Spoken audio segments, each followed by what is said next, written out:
It is late. My family has retired for the evening. Your arrival in Almbourne is quite unexpected. Has something happened? I should like to ask that very thing of you, Miss Elizabeth Bennet. Lizzie, who is calling at this hour? This lady I gather to be your mother. Lady Catherine de Bourgh is calling upon us, Mamma. But has something happened? Hello. And this, I suppose, is one of your sisters. This is my youngest daughter, but one, Lady Catherine. My youngest was recently married to George Wickham in His Majesty's army, and my eldest... Mrs. Bennet, I would like a word with your daughter. I require the use of this room. But the hour is really Please leave us, Mother. You as well, Kitty? Please, come, Kitty. You can be at no loss, Miss Bennet, to understand the reason of my journey hither. I am not at all able to account for it. However insincere you may choose to be, you shall not find me so. My character has been celebrated for its sincerity and frankness. I was told that your sister was not the only Bennet on the point of being most advantageously married, and that a Miss Elizabeth Bennet would, in all likelihood, soon be united to my nephew.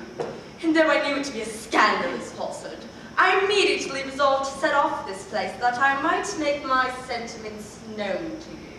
If you believed it to be impossible, I wonder that you have taken the trouble of traveling so far to intrude upon my family in the middle of the night.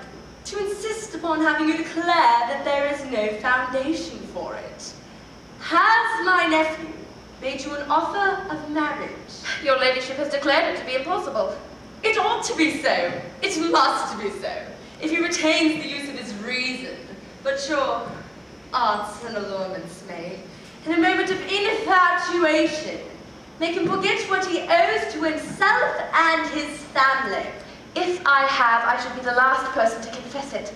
Miss Bennet, I am Emma Darcy's nearest relation, and I am entitled to know all of his concerns. But you are not entitled to know mine.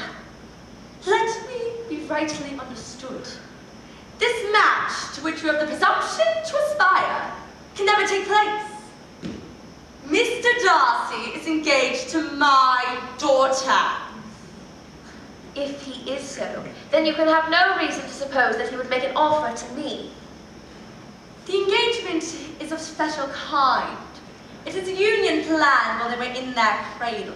If that is the only objection to my marrying your nephew, I shall certainly not be kept from it by knowing that his mother and aunt were planning a marriage between him and his cousin long before either of them were capable of forming words of their own. Honor, decorum, and prudence shall keep you from it. You shall be censured, slighted, and despised by everyone in connection with him. These are heavy misfortunes. But the wife of Mr. Darcy would have such extraordinary sources of happiness, she should have little cause for distress. Obstinate, headstrong girl! I command you to tell me once and for all, are you engaged to him? I am not. And you promise me never to enter into such an engagement? I will make no such promise. I must beg to be importuned no further on the subject. I have by no means done. To the objections I have already voiced, I have yet another to add. I am no stranger to the particulars of your youngest sister's infamous elopement. That bears A branched up business done at the expense of your father and uncle. Lady Catherine. Such a girl to be my nephew's sister.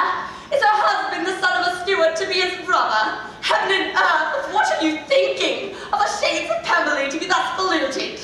You have insulted me in every possible You way. unfeeling I have nothing further to say to you.